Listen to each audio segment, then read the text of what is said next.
You're listening to Winnipeg's Classic 107. My name is Simon Rusnak. The Winnipeg Singers open their season with music steeped in history, plus a dash of something new. Icons and Incense, choral concertos of the Orthodox tradition, takes place on Sunday. And to hear more about it, I'm joined by Maestro Yuri Claus. Welcome back to the studio, Yuri. Thank you, Simon. It's great to be here. Well, it's great to have you. Nice to connect not over Zoom, Exactly. Which is a real joy. And I know it's been a real joy for you rediscovering choral music. I'm particularly curious about this season opening concert, the latest installment in Icons and Incense, one dedicated to highlighting Slavic composers and their contributions to the choral literature. You've been at this series for quite some time. When was the first concert? 2006? Does that sound right to you? No, it was earlier than that. 2000 I think it was 2004. You've been at this for quite some time. What keeps you coming back? The biennial series, Icons and Incense. Well, the depth of music, the depth of the message, the beauty of it, the passion. You know, it's my heritage. What can I say? I dearly love this music, and I'd be happy to get back and back again. One of the things, too, that strikes me about this series in particular, I mean, it is your heritage, as you say, it is your passion, but it's also music that is not often heard, especially here in Manitoba, and there's just so much music to explore, isn't there? Yeah. So, as an example, you mentioned this concert, the Orthodox choral concertos. So, usually the Icons and Incense series the Winnipeg Singers, we were concentrating on like large-scale works, Rachmaninoff Vespers, Rachmaninoff Liturgy, Tchaikovsky's Liturgy, Requiem. It's called Russian Requiem by Kostalsky. Yeah, for the 100th anniversary of the conclusion of the First World War, right? The conclusion of the war, yes. And so, large works. And this particular concert, the Orthodox Concertos, was at the back of my mind for quite some time. We actually were supposed to have it in 2022, but basically pandemic, it didn't happen.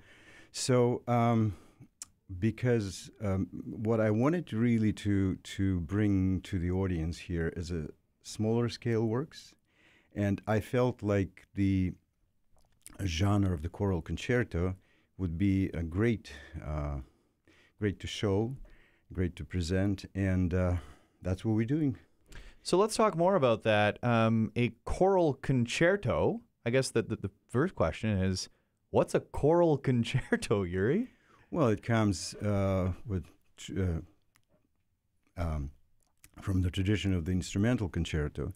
It consists of several movements. It has the combination of solos and tutti, or smaller group and larger groups. And the contrasting movements like slow, fast, medium. So it's sort of, you can imagine the large-scale instrumental concerto, but condensed into 10 minutes-ish.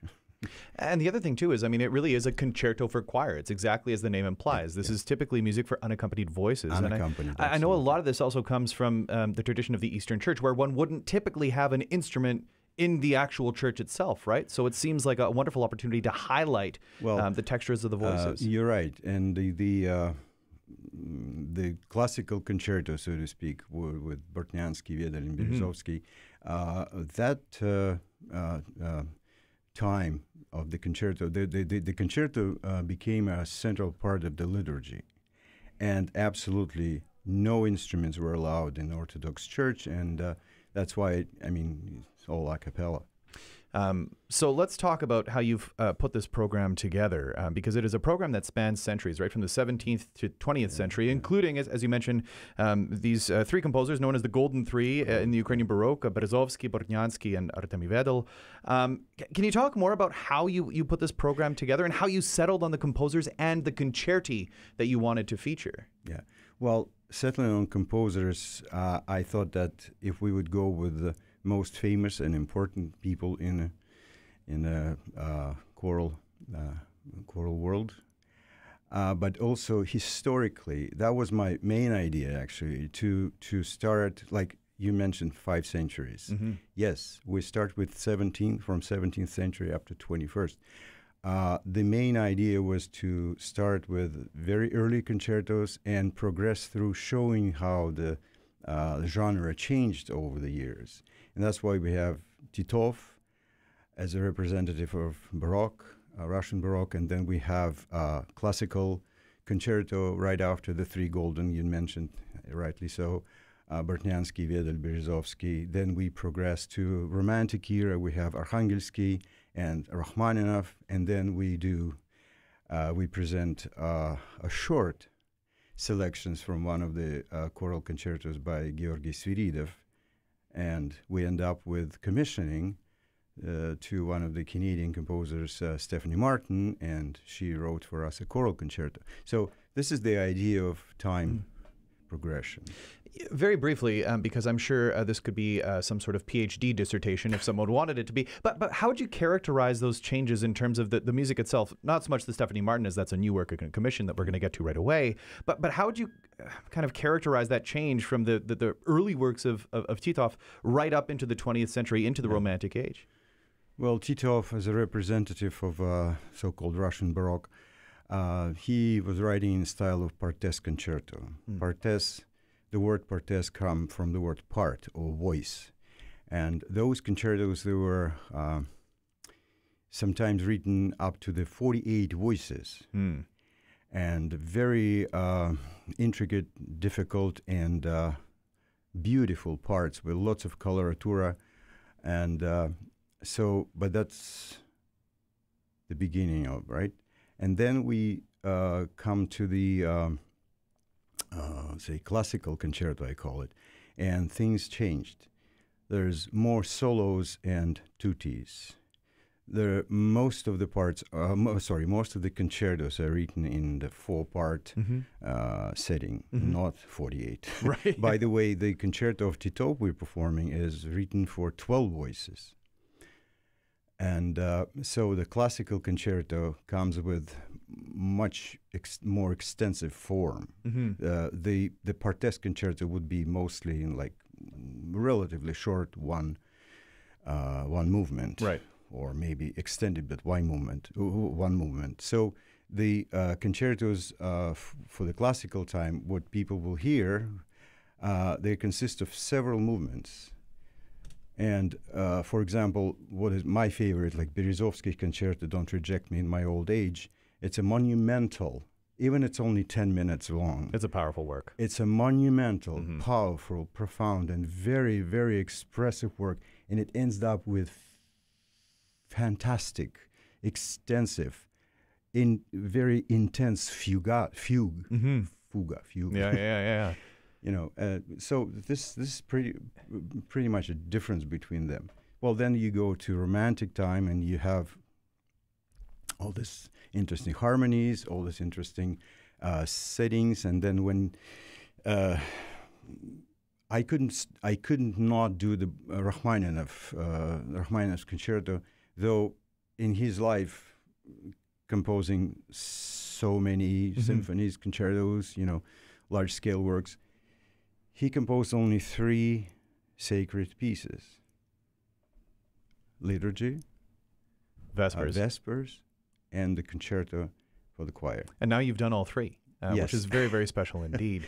You know, of course, Rachmaninoff is going to be the most familiar name to most kind of tuning in for this interview. If you're just joining me, I'm chatting with Yuri Claus, maestro, director of the Winnipeg Singers. They're set to open their season this Sunday. And they're highlighting choral concertos of the Orthodox tradition, kind of taking us through the centuries.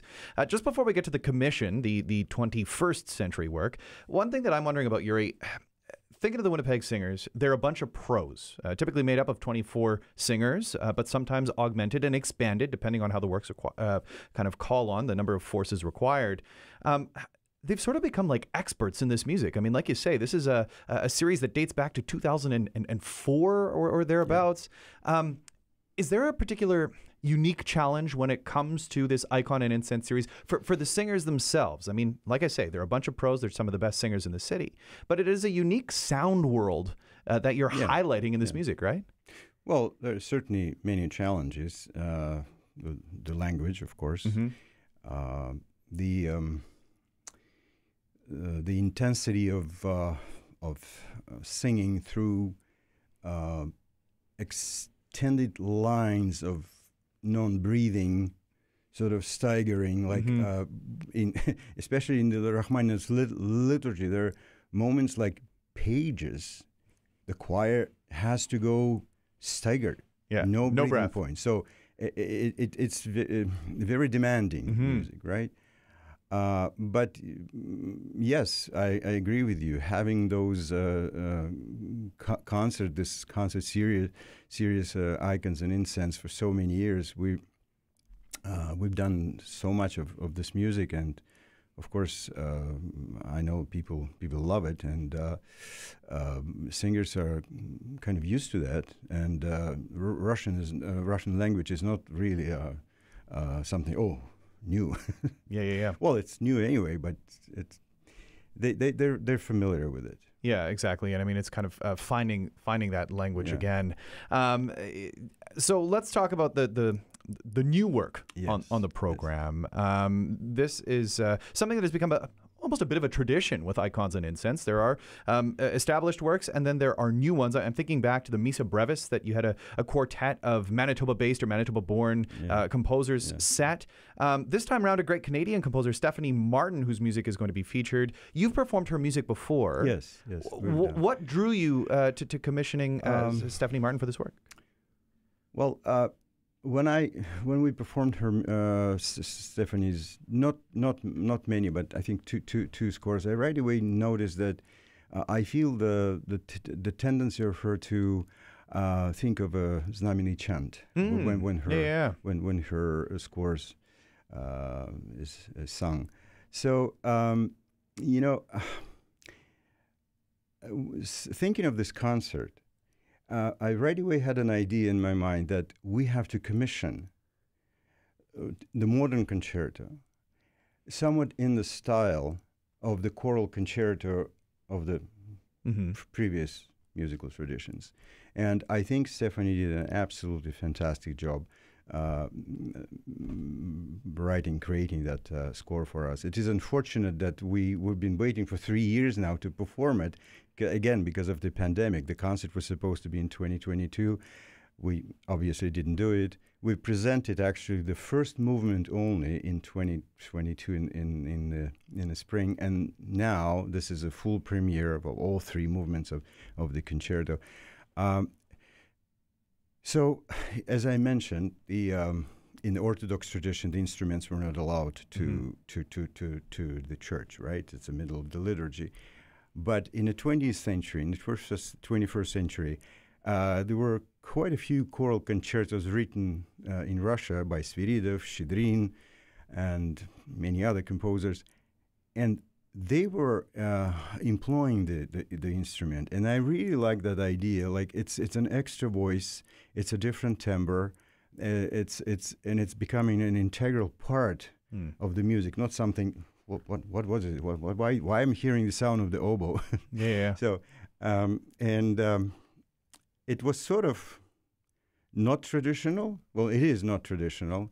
It was totally not traditional in the past. But I still asked Stephanie if she would consider writing something for the choir and an instrument. And here we are, this wonderful concerto with an oboe part.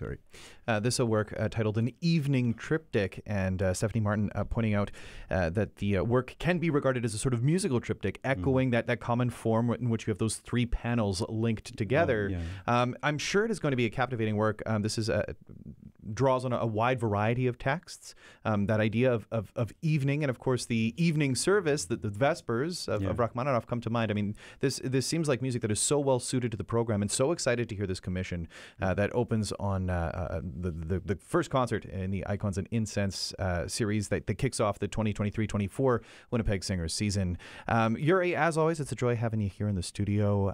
Can't wait to hear the Winnipeg Singers. Tickets are available online at winnipegsingers.com, ranging in ticket prices. We've also got the details up at classic107.com. The concert takes place Sunday, October 29th, 3 p.m. at the Crescent Arts Center. That's 525 Wardlaw. Yuri, thanks for being here. Simon, thanks for having me.